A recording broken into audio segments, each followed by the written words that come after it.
नमस्कार, मैं हूं संजय समर। आप देख रहे हैं मॉर्निंग इंडिया। मॉर्निंग इंडिया में अक्सर हम एक नए शख्स से मिलवाते हैं। आज मैं ऐसे शख्स से मिलवाने जा रहा हूं जो अर्धनारेश्वर हैं लेकिन महामंडलेश्वर भी हैं। इनकी भक्ति किस प्रकार जगी प्रभु के तरफ, क्योंकि ये अपना मुख्य पेशा जो बताया जाता है उसको छोड़ करके ये भगवान के तरफ लीन हो रहे हैं। हमारे साथ है अर्धनारेश्वर राजेश्वरी नंदगिरी। राजेश्वरी नंदगिरी, आपका मॉर्निंग इंडिया में स्वागत है। बहुत बहुत स्वागत है। आपको भी स्वागत है और जितने भी दर्शक देख रहे हैं सबको भी स्वागत है। तो हम यहीं से स्टोरी खोलते हैं। आपको अर्धनारेश्वर ये किसने बना दिया, इसके साथ महामंडलेश्वर कैसे हो गई, तो इस पर थोड़ा प्रकाश डालें। देखिए, अर्धनारेश्वर बनाया नहीं गया, अर्धनारेश्वर तो मैं खुद हूँ और ये समाज के लिए और ऊपर वाले का ये देन है जो समाज में दिखाना है कि मैं अर्धनारेश्वर कैसे बनी। अर्धनारेश्वर में बनी नहीं, ये तो एक शिव और पार्वती का रूप है और साक्षात ऊपर वाले का प्रभु का कृपा है जो मैं अर्धनारेश्वर हूँ। और मैं अब अर्धनारेश्वर कैसे बनी मैं इसका ये बता रही हूँ कि देखिए, मुझे प्रभु ने सपना दिया कि तुझे अपने समाज के लिए और बाकी अन्य समाज के लिए कल्याण करने के लिए तुमको हम भेजें, इसीलिए मेरा नाम अर्धनारेश्वर पड़ा।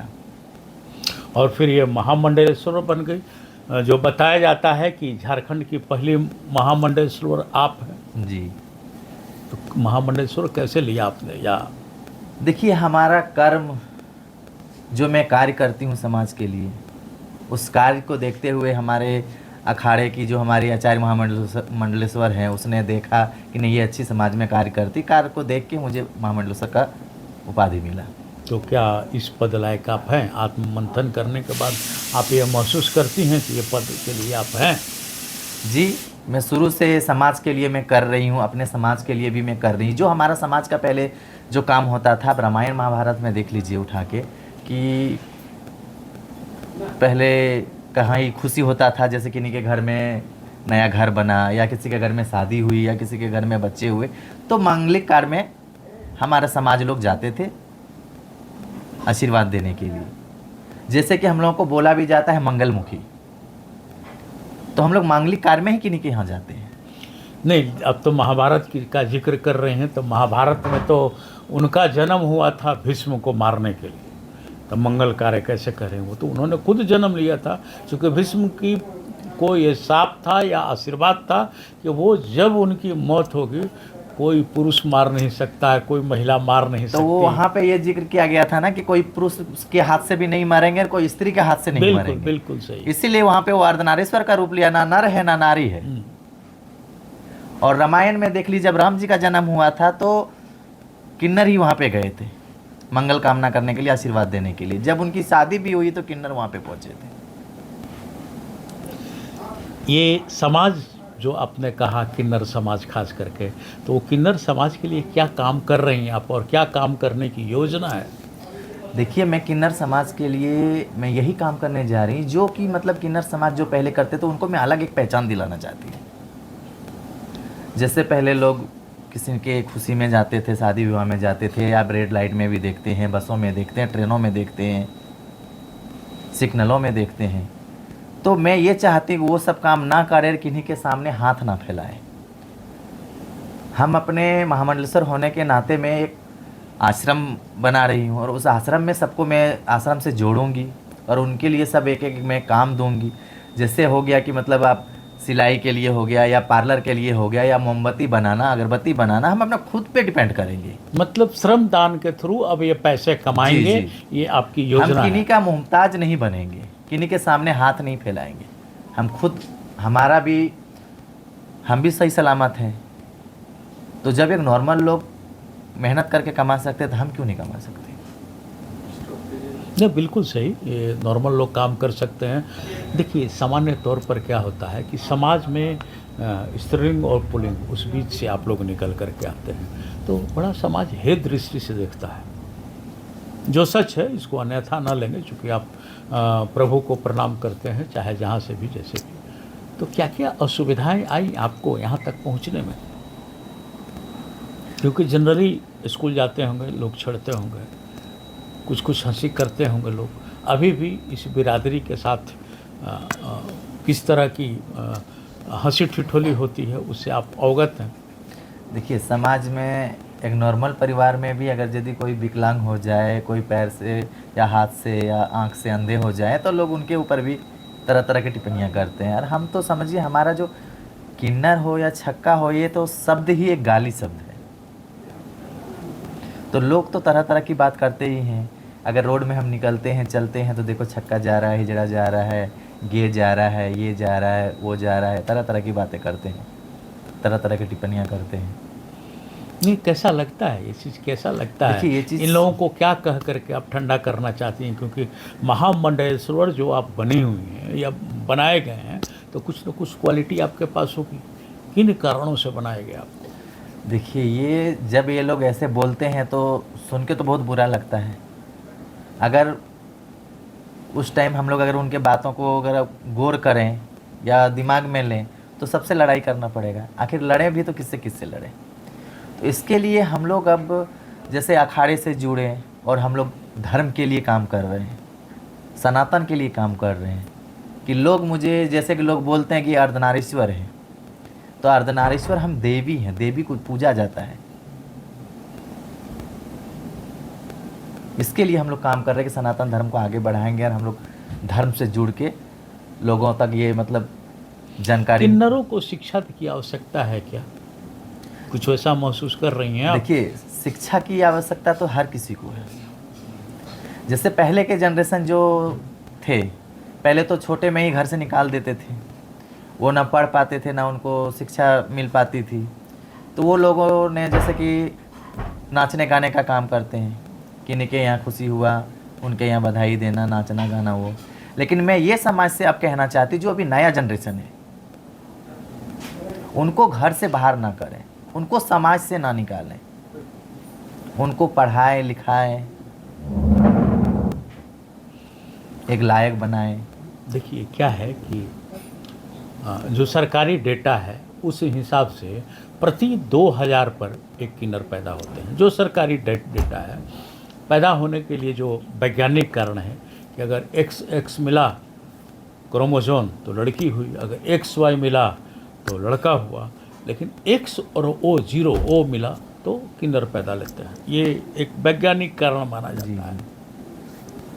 इनको शिक्षित होने के लिए भी कोई योजना है कि आपके पास कोई प्लान आप कर रही हैं क्या, कि हाँ इस वर्ग को हम लोग शिक्षा दें? ये तो आपका संदेश हो गया कि हाँ भाई, इनको घर से ना निकालें या किन्नर समुदाय भी उनको ना पकड़ें, ये तो हुआ। लेकिन क्या ऐसे लोगों को शिक्षित भी करने की? देखिए, मैं उसी के लिए तो काम कर रही हूँ। जैसे आप बताएं कि अभी संदेश में दी कि उनको घर से ना निकाले। अगर यदि उनको घर से, समाज के ताने से, समाज के दिक्कत से घर से निकाल ही देते, तो उनके लिए ही मैं काम कर रही हूँ कि उनको मैं अपने आश्रम में रखूँगी, उनको पढ़ाऊँगी, लिखाऊँगी, एजुकेशन उनका दूँगी, फिर उनके लिए काम करूँगा। अगर यदि वो नौकरी करना चाहे तो नौकरी करे। सरकार तो बहुत सुविधा देने के लिए घोषणा कर रखी है। देखिए, सरकार सुविधा देने के लिए घोषणा कर रखी है, लेकिन अभी तक तो कोई किन्नरों को कोई सुविधा नहीं मिल रही। आप जैसे कि देखते हैं हर जगह पे जेंट्स के लिए, लेडीज़ के लिए शौचालय बना है। क्या किन्नर के लिए कहीं शौचालय है? देखें आप, तो सरकार हमारे लिए क्या सुविधा दी है? नहीं, शौचालय से ही नहीं, जैसे नौकरी के लिए भी प्राथमिकता दे रही है और अन्य काम के लिए, विकास के लिए प्राथमिकता दे रही है। तो इसका लाभ नहीं उठाने के पीछे क्या कारण है? क्या देखिए, लाभ नहीं उठाने के लिए उसके पीछे यही कारण है कि वो एजुकेशन उनके पास नहीं है, वो पढ़ नहीं पाई। जब वो किन्नर समाज में आ गई, जब छोटे घर से उनको निकाल दिए, किन्नर समाज में आए, तो उनका तो काम रह गया वही नाचना गाना। तो क्या आप चाहती हैं कि सरकार की तरफ से इनकी शिक्षा फ्री हुए? सरकार से क्या डिमांड क्या करना चाहती हैं? देखिए, सरकार से तो मैं यही अपील करना चाहूँगी कि हमारे किन्नर समाज के लिए भी एजुकेशन की सुविधा होनी चाहिए। मतलब जो भी हर एक नॉर्मल तो क्या किन्नरों को एक अलग से शिक्षा देने की ज़रूरत है क्या? सामान्य स्कूल से अलग स्कूल चाहिए क्या? देखिए ज़रूरत तो है, क्योंकि किन्नर समाज भी तो उसी समाज का अंग है ना, उसी समाज का हिस्सा है। वो भी कंधे से कंधे मिला के चलना चाहते हैं, तो समाज जब अपनाएंगे उनको, कंधे से कंधे मिलाएंगे, उनको अपना समझेंगे। तो मतलब कोई जन जागरूकता फैलाने की जरूरत है। जी, जी, जी। ये भी आप ही के, ये भी आप ही का बहुत हिस्सा है, सारे इसी जगह समाज का बच्चा। जिस तरह से एक नॉर्मल बच्चा पैदा होता है, उसी तरह से तो ये भी पैदा हुए हैं ना, तो जिस उसी तरह समाज का से हिस्सा है ना। बहुत सारा जगह देखते होंगे आपकी किन्नर लोग बदमाशी भी करते हैं। बहुत सारे समाचार हम लोग पढ़ते हैं। कुछ लोग गैंग भी चलाते हैं लूटने के लिए। सामान्य तौर पर ट्रेन में जबरन वो लोग पैसा भी लेते हैं। ये सब कितना उचित है? देखिए ये तो उचित तो नहीं है, और जो ओरिजिनल किन्नर है वो कभी ऐसा काम नहीं करेंगे। अभी के डेट में आप देखते हैं कि बहुत सारे नकली भी होते हैं, नकली बनावटी भी वेश होते हैं। बदल के हाँ, चले भेष आते हैं। बदल के हमारे किन्नर समाज का नाम को बदनाम करते हैं। जो ओरिजिनल रहते हैं उनको तो उसी समाज में रहना है, उसी समाज में उठना बैठना है, वो तो कभी गलत नहीं करेंगे। जो बनावटी है वो आज आया कल चले जाएंगे, आज भेष बदले फिर कल वो नॉर्मल में हो जाएंगे। तो वो लोग अपना हमारे अच्छा, एक बात इस समाज अभी को आपने छवि कहा को कि धूमिल करते हैं। हम लोग का मेन काम जो है जांच है, नाच है, बाजा है, और शुभ काम में हम लोग जाते हैं तो लोग शौक से पैसा देते हैं, आशीर्वाद भी लेते हैं। ये सब क्या अंधविश्वास जैसा नहीं लग रहा है? देखिए अंधविश्वास क्या है ये अंधविश्वास कि भाई बदले में पैसा दें तो हमको आशीर्वाद दें, तो क्या पैसों से आशीर्वाद खरीदा जा सकता है? नहीं, ये क्या? पैसों से आशीर्वाद नहीं खरीदा जाता है। जैसे कि हमारा काम है आशीर्वाद देना, तो वो खुशी के तौर में वो पैसे देते हैं, ये बदले में नहीं दिया जाता है। ये आशीर्वाद देते हैं मतलब आप यूं ही आशीर्वाद देते रहते हैं क्या, या पैसा लेकर के आशीर्वाद देते नहीं, देखिए हमारा काम ही आशीर्वाद देना है। जब ऊपर वाले ने हमें इस रूप में पैदा किया है तो हमारा काम ही दूसरे को आशीर्वाद देना। हैं?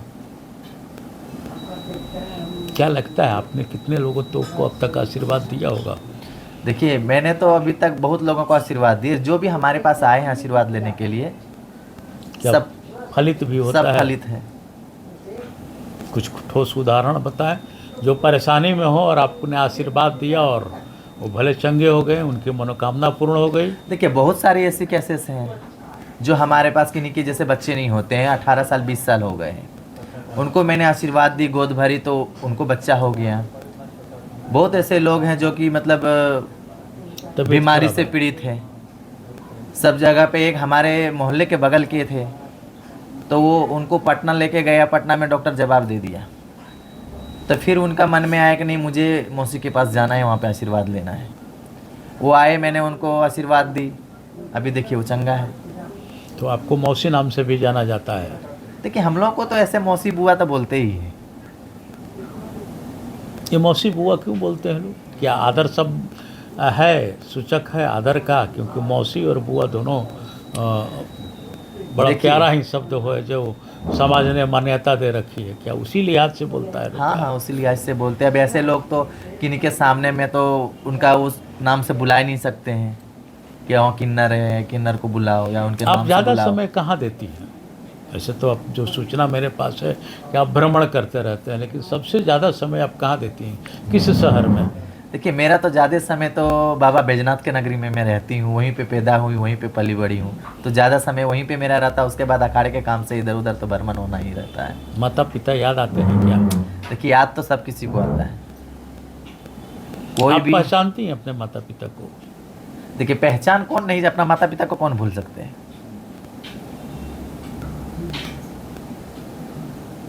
याद तो हर किसी को आती है अपनी माँ बाप का, लेकिन हम लोग वो इंसान हैं कि सब चीज़ रहते हुए भी हमारे पास कुछ नहीं है। ये समाज की विडंबना मानेंगे क्या? अब ये समाज, अब जो भी मानिए आप, कि हमारे पास सब चीज़ रहते हुए भी सब चीज़ छीन लिया जाता है। आप भावुक होते जा रहे हैं। चलिए हम अंतिम प्रश्न, सरकार से आप क्या चाहती हैं? देखिए सरकार से हम लोग यही अपील करते हैं कि हमारे समाज को भी सब चीज़ की सुविधा मिले। पहले के ज़माने में तो समझिए जो नहीं पढ़ पाए हैं उनके लिए तो सोचिए जो है नाचना गाना उनका समय पार हो जाएगा। जो अभी के नया जनरेशन है, शिक्षा की सुविधा हो, स्वास्थ्य की सुविधा हो, सामाजिक मान्यता मिले उनको, क्या, क्योंकि वो इसी समाज का हिस्सा है ना। तो समाज में भी उसे दर्जा मिले, समाज में उसे अपनाए, समाज हर चीज़ की सुविधा मिले, वो भी पढ़े लिखे, एजुकेशन मिले उनको, वो भी नौकरी करे। एक जैसे सामान्य लोग नौकरी करते हैं, पढ़ते लिखते समाज में जैसे रहते हैं, उस तरीक़े से उनको भी रखा जाए, उनको भी समाज दर्जा दिया जाए। अर्धनारीश्वर राजेश्वरी जी ने ठीक ही कहा कि भाई समाज में इनको मान्यता मिले और किन्नर समाज भी विकास करे। जब 2000 पर एक बच्चे जन्म ले रहे हैं तो सरकार को सोचना चाहिए कि उनका लालन पालन कैसे करें और किस तरह से व्यवस्थित हों। मुझे दीजिए इजाज़त, फिर मिलते हैं किसी नए शख्स के साथ। नमस्कार भाई राजेश्वरी जी, आपका बहुत बहुत धन्यवाद जो आपने इतना बहुमूल्य समय बहुत दिया। बहुत धन्यवाद। और इस चैनल के माध्यम से जितने भी दर्शक गण हैं सबको भी हाथ जोड़ के नमस्कार।